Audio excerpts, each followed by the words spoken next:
I'll call this meeting of the Johnson City City Commission to order for this Thursday, January the 20th, 2022. We're meeting at 6 p.m. here in the Commission chambers of the Municipal and Safety Building. And with that, we'll call the meeting to order. And I'll invite Dr. Jason Bembry to bring our invocation. Dr. Bembry is a professor at the Emmanuel Christian Seminary at Milligan University. So we'll all rise, please. I want to express my thanks to Commissioner Murphy for inviting me to offer this invocation this evening. The work of local leadership is so very important to all the lives of people in this city and region, so let me express my appreciation for the work that you all do. Let's pray. Gracious God, we thank you for the leadership of this body of commissioners, their dedication to making this city a good place to live for all people. And as we press on from the celebration of MLK Day on Monday, we ask that the flame of love and grace that started on the streets of Montgomery, Alabama so many years ago will continue to burn in us all, and that the journey towards civil rights and equality will continue in this place and in our region. We pray that you will fill these commissioners with wisdom, a wisdom that sees the good and the bad in our world, a wisdom that discerns justice and righteousness, a wisdom that seeks deeper understanding of all people and of all points of view. We pray that you will fill them with compassion, a compassion that sees the humanity in every encounter, a compassion that sympathizes and empathizes, a compassion that can see every hurt, every hunger, every cry, every tear as if it were expressed by our own children, our own family. Equipped with these qualities of wisdom and compassion, lead them forth to action, to cooperation and negotiation, seeking the well-being for our city and region. Gracious God, we also pray for the citizenry of this land. Rebuild trust, rebuild mutual respect, repair fissures and divisions. Return us to a place where democracy remains firm, where the lifting of every voice is the hope and desire for every single person. Return us to a love of truth, respect for science and facts. Restore in us the love and grace, the wisdom and compassion of the best of those who have gone before us. We offer this prayer to you this day for the sake of all. Amen. If you'll face the flag. I pledge allegiance to the flag of the United States of America and to the republic for which it stands, one nation, under God, indivisible, with liberty and justice for all.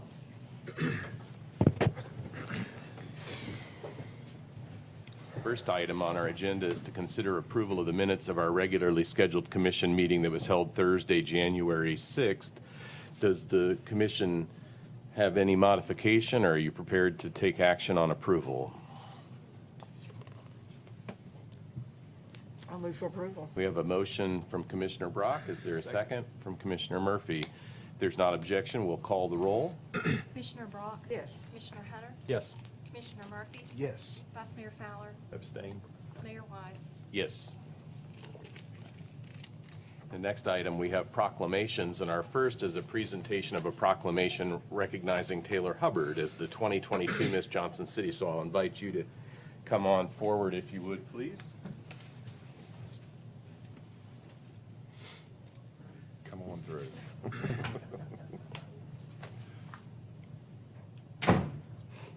Proclamation for you.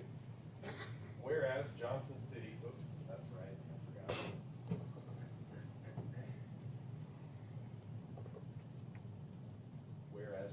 forgot. Whereas Miss Johnson City has traditionally been a young lady of poise, intelligence, and charisma, a shining representative of our community who brings us great pride.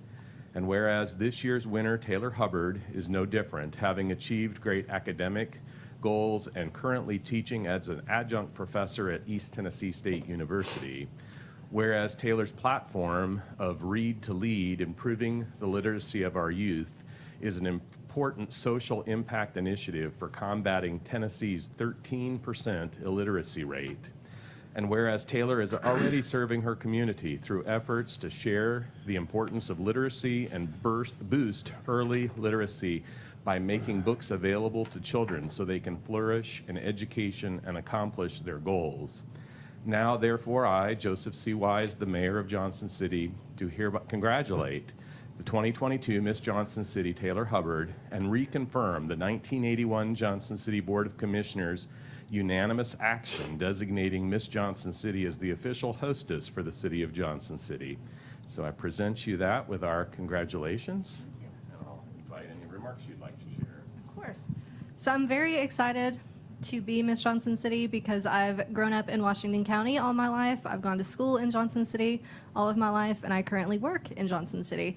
So it's really a dream come true to get to represent this wonderful county and this wonderful city, and I can't wait to continue to make a difference specifically in this city through literacy and through any other way that God calls upon me to do so.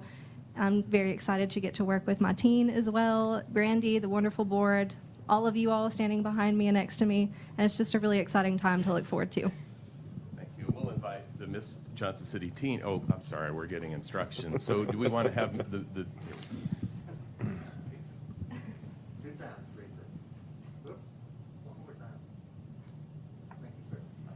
you. And Miss Johnson City team, do you want to come forward? And we'll also invite your remarks, and we'll get a few more pictures with everybody. Thank you all. It's such an honor to be Miss Johnson City's outstanding teen and being able to work with Taylor with both of our platforms, mine being the Mitch Movement, spreading love and kindness throughout Johnson City and Tennessee. Thank you all.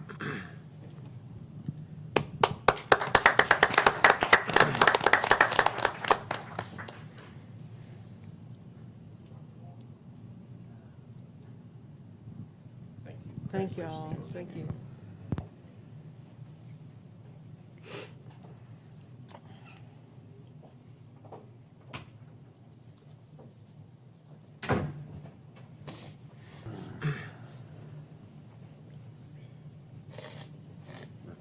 Here we go.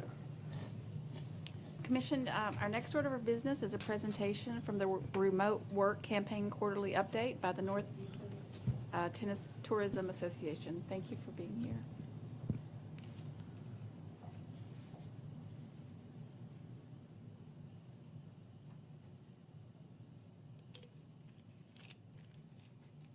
Good evening, Commission, Mayor, City Manager Ball. My name is Alicia Phelps, and I'm with the Northeast Tennessee Tourism Association, and I also am part of the partnership that will be working through the remote work program. I think this is our third update, so we're moving quite along here. I will be brief, but I do have, once again, some really exciting numbers to share with you all this evening. Primarily on our advertising end. As you know, we started this back at the beginning of the fiscal year in 2021, so we are now on to the phase 3 portion.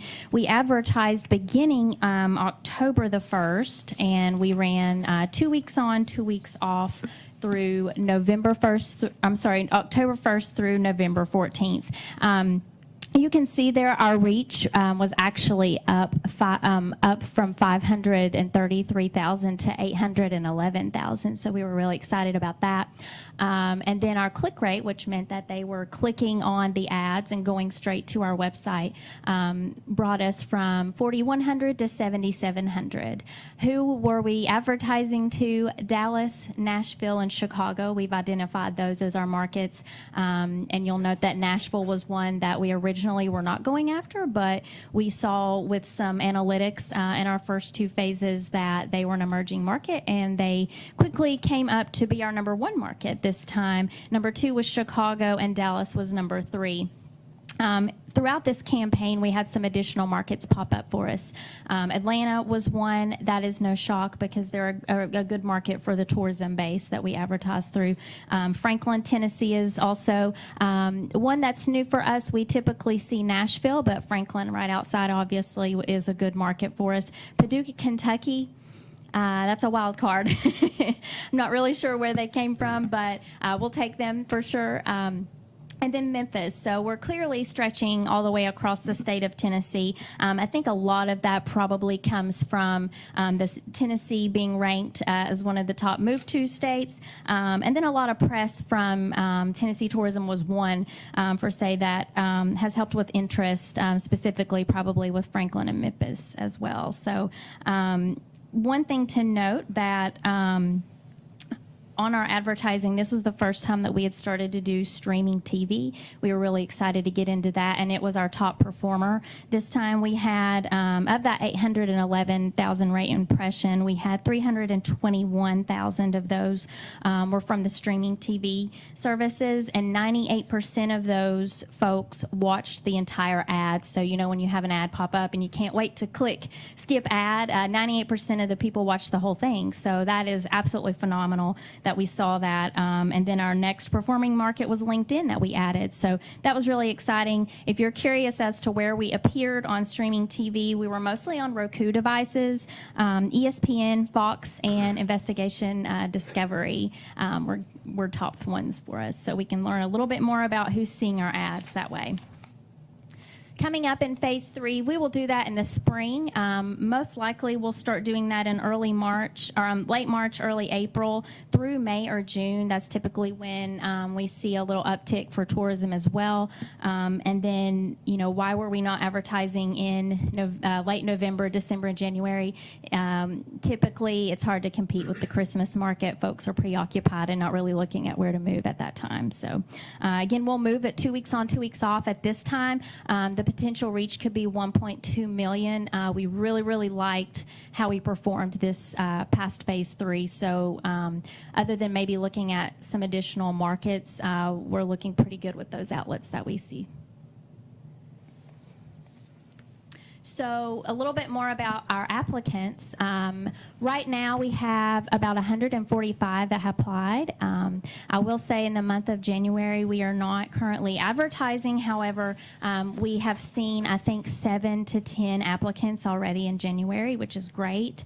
But total so far throughout the program, we've seen 145 applicants. 116 have been eligible. We have accepted 13. The round 3 impact, as you can see there, that's round 2. Round 3 will be known in about the next month or so as we accept an additional applicant. You can see the locations that they're coming from and our top industries that we noted when we first looked at this program. But I also want to note, just to let you know that we are on the right path and this is the right thing to be doing. Yahoo Finance recently mentioned a city that is starting to look into remote work. That city is Bentonville, Arkansas, so home of Walmart. If they are looking at it, and we're already in it and doing well, that just says that this is something that I don't think is going to be going away anytime soon. Alicia, can I ask you a question on Sure. the slide before you leave it? Yeah. We had 116 who were eligible, but only 13 accepted. What is the limiting factor there, why we haven't accepted more? So that would most likely, why we haven't accepted more of the eligible ones would be the amount of incentives that we offer the individuals that we have accepted. There's also, you know, we do have quite the application process, so they have to submit. They go through a round 1 selection, then they go through a round 2 selection where they must provide a summary. We have to do an employment verification, and so that's that eliminates some. And then we also have a selection committee. As we look into the longevity of this program, do we want to continue accepting that same total? Our goal in the first year is to accept around 25 or so. So we're right on track with that. But do we want to up that, or do we want to decrease that, or do we? How does that look in the future? Will be something that we'll take a look at in the coming months. I hope that answers that for you. Long answer. To be clear, though, so a person comes in at the front end and gets identified as eligible, Yes. there's still more work required of them. Yes. So some of that drop-off could just be people deciding. Yeah, yes, sir. We've Okay. definitely had folks that have applied and then they either move somewhere else, they decide not to move, or, you know, they just don't follow through with the application process, because we do want to make sure that individuals are a good fit for our community and they're going to be, you know, proactive and you know, a good fit for us. So Is it I understand we've had people move here that have just simply that may have been eligible but decided to move here So- faster than our Yes, program. absolutely. Okay. It is quite the process to go through, and moving is a big deal. So some of the folks that have applied, they were already had plans on moving here, so they moved here quicker than the process worked. So, could be an advantage or disadvantage there to that. And then we've also had folks that, were not accepted that ended up moving here anyway. And then moving on with that, thank you to those attended. November the 12th through 14th was our last familiarization weekend with accepted applicants.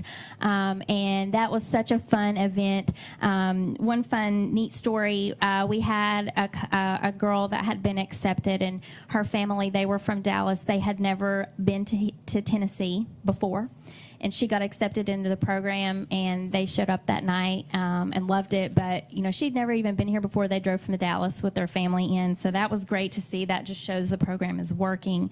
We also had an applicant that had been accepted from Orlando that evening. So it was great to see that. And then we plan to bring that series back, bring the familiarization weekends back in the spring 2022. It's a little hard now with the weather, so we will do that again, and it's a really fun event as we take them around for the weekend, and they get to do everything from finding the best burger or the best drink to maybe their new place to live, and then also, most importantly, meet with other remote workers in the area.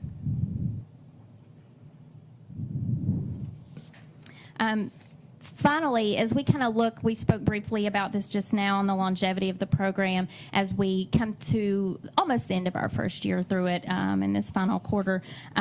We want to look at the longevity of the program. So we have built this great network. How does it continue? How do we work with our other partners in the region to make sure that our remote workers are accepted into the community and they feel valued? So we hope to continue with this program, whether it's running ads, full-on accepting applicants and having that process with incentives and such. But we definitely know we're going to continue with the meetups that we'll have, whether they go on excursions, hiking, rafting, biking together. And then we'll also want to continue having more of the quarterly receptions with them too. So it's been a great network so far.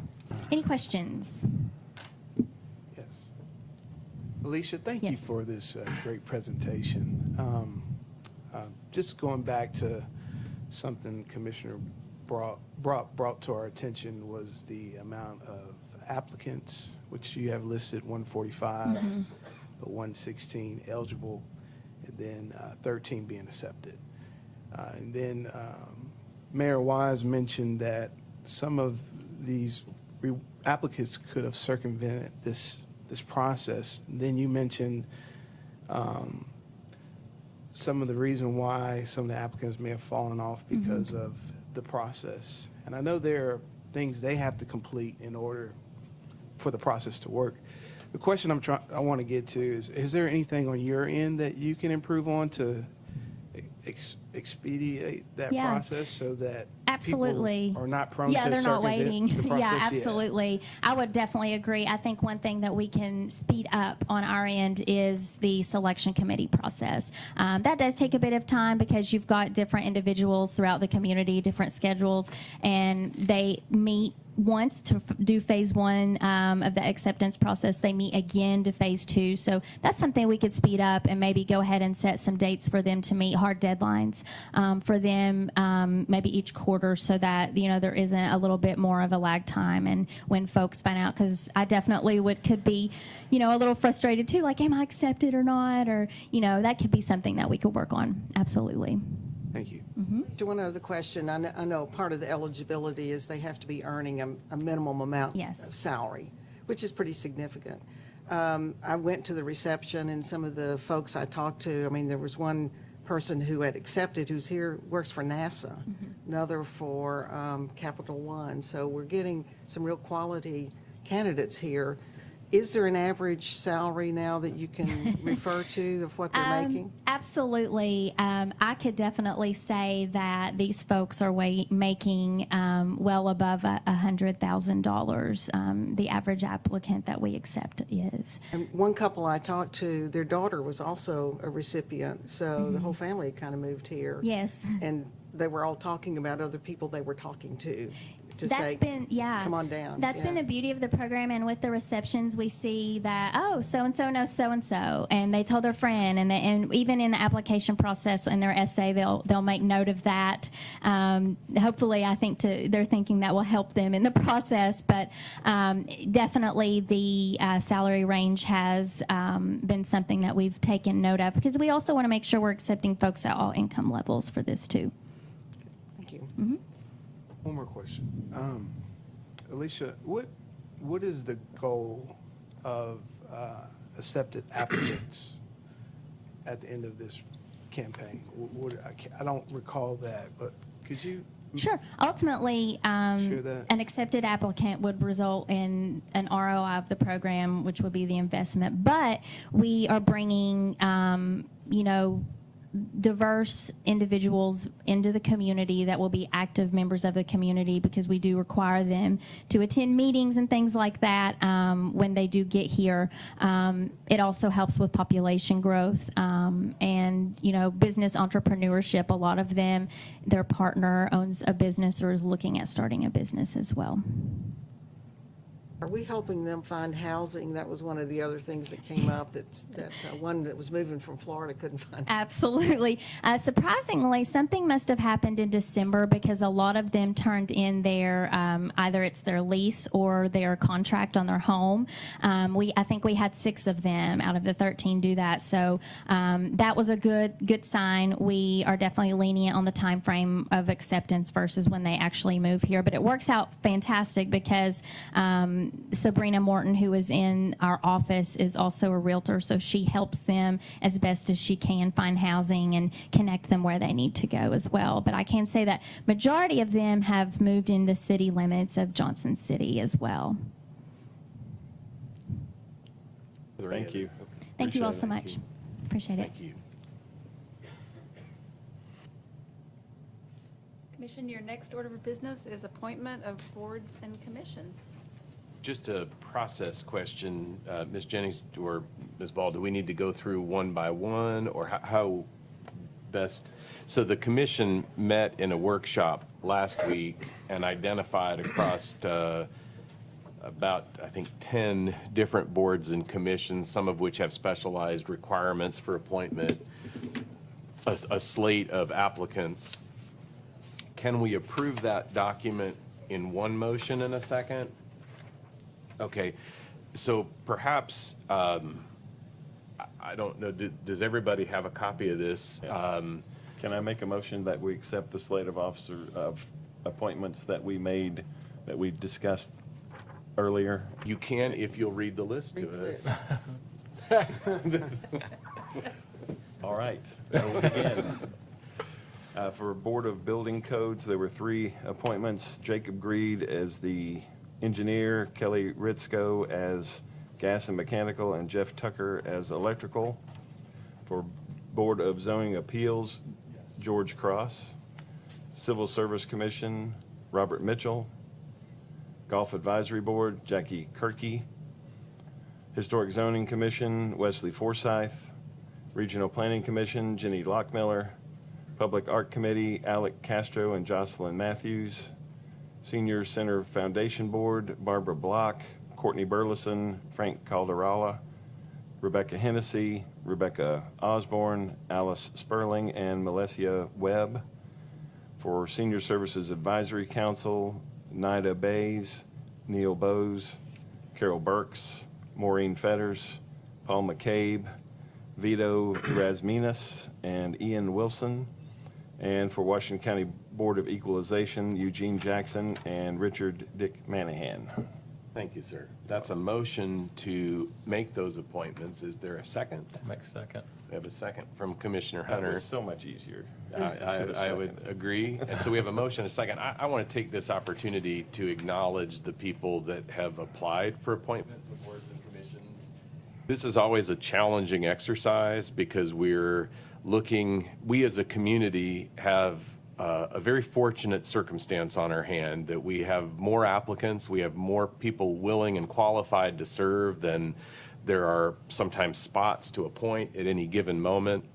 And so if you're one of those applicants that wasn't listed in today's appointment, please don't let that discourage you from applying or volunteering again in the future, because we as a commission have made it a practice to, as a general rule, limit appointments to 2 terms.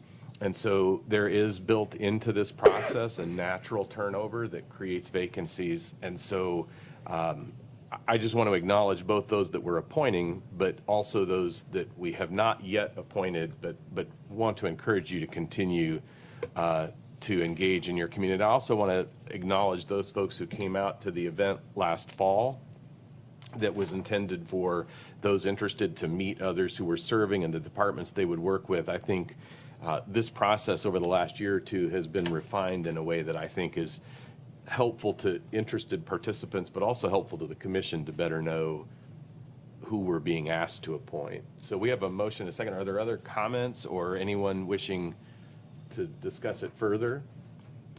If not, we'll call the roll. Commissioner Brock? Yes. Commissioner Hunter? Yes. Commissioner Murphy? Yes. Vice Mayor Fowler? Yes. Mayor Wise? Yes.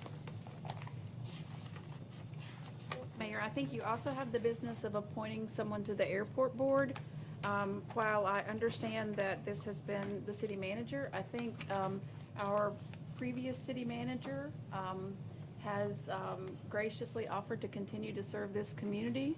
And so I think there's a consideration of appointment of Pete Peterson to the airport board. Is there a motion to appoint M. Dennis I would move to Peterson? appoint Dennis Pete Peterson as our representative. Second. We have a motion and a second. Any further discussion?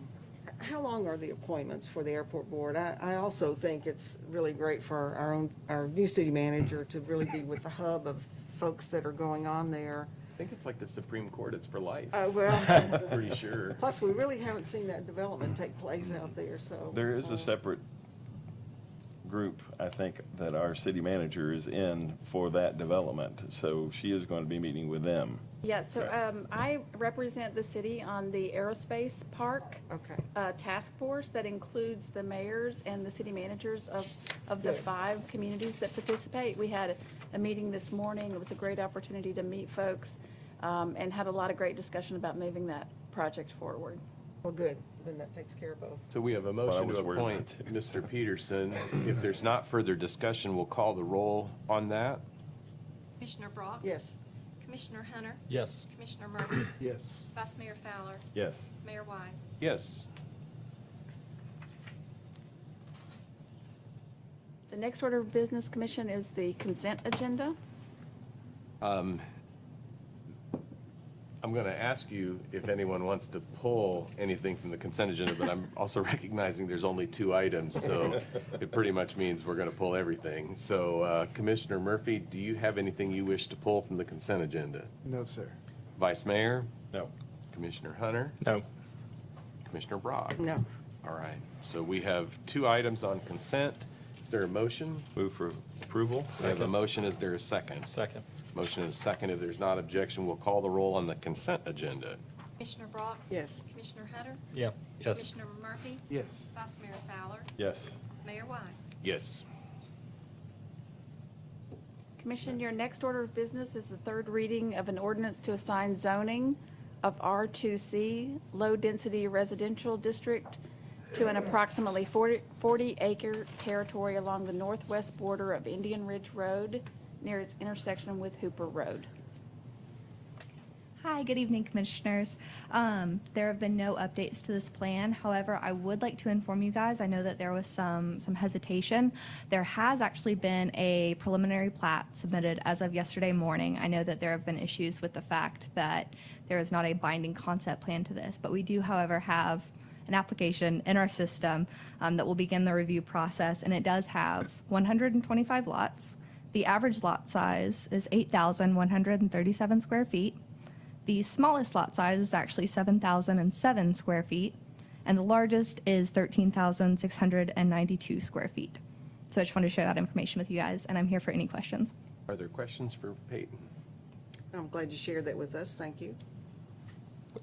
I was curious, is there restrictions on the footprint of the structure based on the size of the lot? Like, it's a 7,000 square foot lot. Setbacks. Huh? Right, just setbacks. Just the setbacks. Okay. Are there other Peyton, questions? would you remind the commission of the setbacks for this zoning? Is it 8 feet? Absolutely. I can pull up, if you guys would like, I can pull up my PowerPoint and bring the slides up to show you guys the They may not have a comparative question table. about it, but I just wanted to make sure I know that was. I what mean, we you've published. made the slides. Let's see them. Yeah. Come on. I know this is the first third reading that I've had to Yeah. talk about things. It's kind of exciting.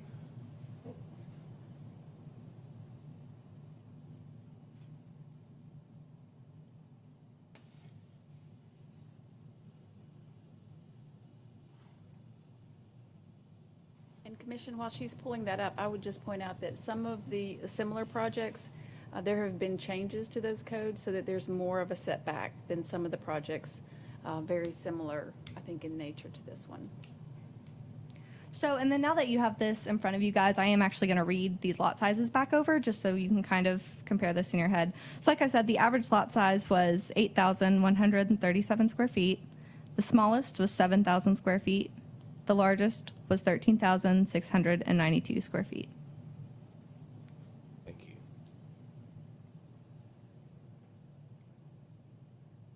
Are there questions for Peyton? I will make a motion to approve on third reading. We have a motion to approve. Is there a second? I'll second. There was a second from Commissioner Murphy. Is there further discussion? I just want to know, I had some questions on second reading that I was able to get addressed, and they had more to do with the size of the right-of-way and a frame of reference. In my mind, as I was contemplating 6,000 square feet, what I was using as a frame of reference, I later learned was a little more than 4,000 square feet. And so some of the questions I had were addressed by just getting a little fuller information and then correcting an assumption I was making as a frame of reference. So if there's not further discussion, we can call the roll. Commissioner Brock? Yes. Commissioner Hunter? Yes. Commissioner Murphy? Yes. Vice Mayor Fowler? Yes. Mayor Wise? Yes, Thank you.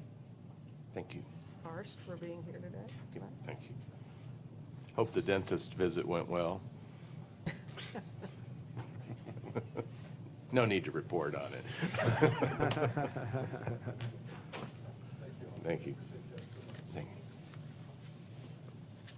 Now we come to the city manager's report. And I have nothing further to report at this time. Thank you. For the commission, those of you serving, do you want to take just a moment if there are updates from any of the boards or commissions you represent the city commission on? I'll start, I guess, with Commissioner Hunter. Library board met this week, and their post-COVID numbers as far as, checking out books and attendance has started to climb, and of course above those in the region. There was a issue with water today, apparently. You had And a I've- leak. Yeah, that may have compromised. Oh, we're all good, Rain? Okay, great. And no issues with the fiber or all the installation of the new wiring?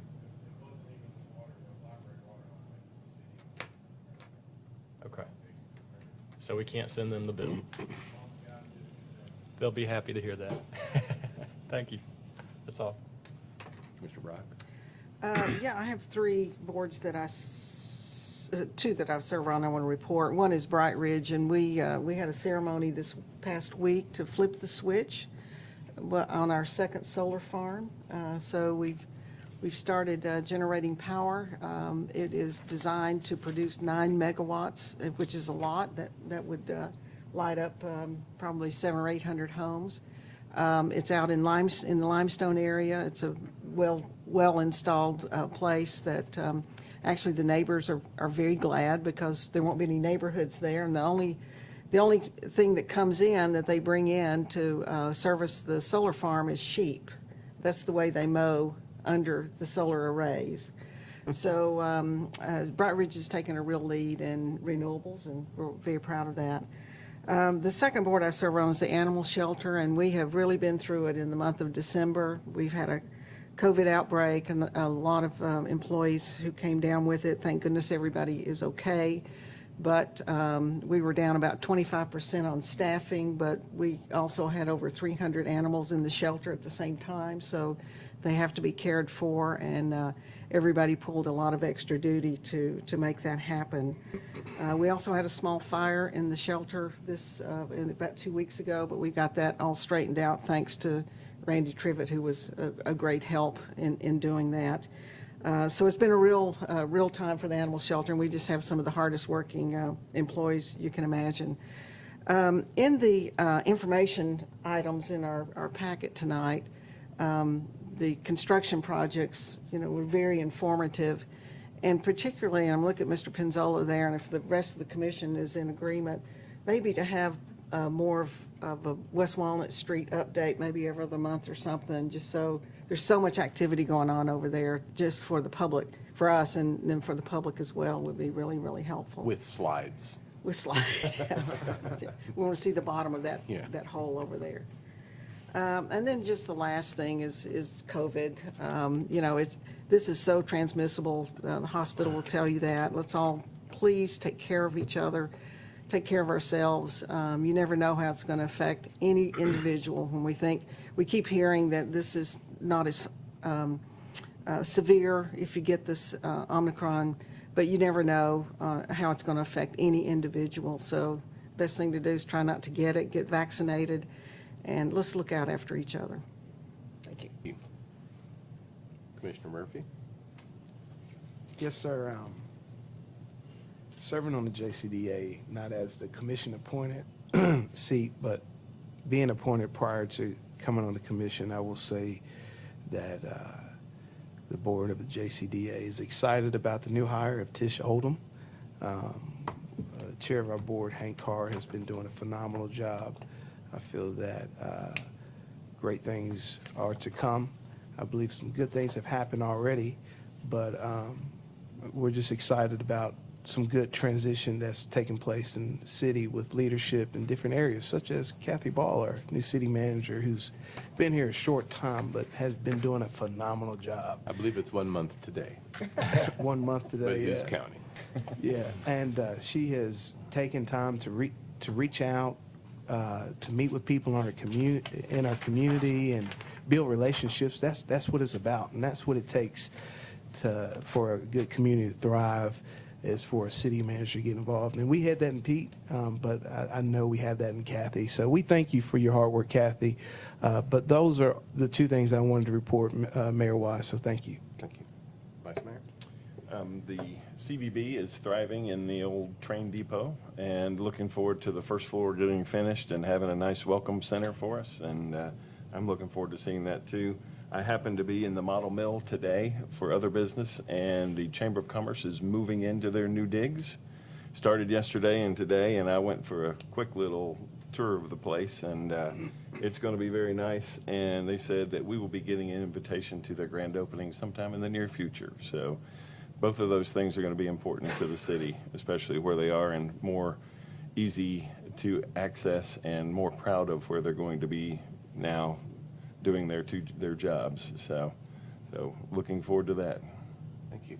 So, yeah, I would echo the JCDA report. A new executive director, Tish Oldham. I think she starts in about a week or two. I think it's the first week of February. So that's exciting. I had a chance to address the YP, the JC, the Young Professionals Group, at the invitation of the Chamber. They had a good group at the Millennium Center last week, and we're just sort of brainstorming how that program might grow and expand. Also had several appointments that were folks reaching out to me from outside of the area who were coming to visit Johnson City with an eye on expanding their businesses here or projects that they might undertake. And I think that's a real testament to the community, and they're just exciting things to come. And so it's a new day. We're glad mark the first month of Kathy's tenure, and look forward to many more. But that is what I had. So if there's not Any further? Would say one more thing. I know we were all at Southside Elementary for the opening of their new We wing. did that too, yes. And it was impressive. So I am happy our schools are getting updated, and thanks for all your work and overseeing. And I know there are a lot of excited kids and teachers about that too. So we keep upgrading our schools, so. And Commissioner? I was just going to make a funny, but I missed the moment, but I'll say it anyway. Sorry. You know, we use the hashtag go all out. Well, let's celebrate Kathy. Let's hashtag ball out. Let's get some shirts made, pass it out in the community. And I just want to acknowledge that apparently Randy's specialty is fires and floods, so he deals in all things of biblical proportion. Call Randy. So with that, if there's nothing further, our meeting can stand adjourned.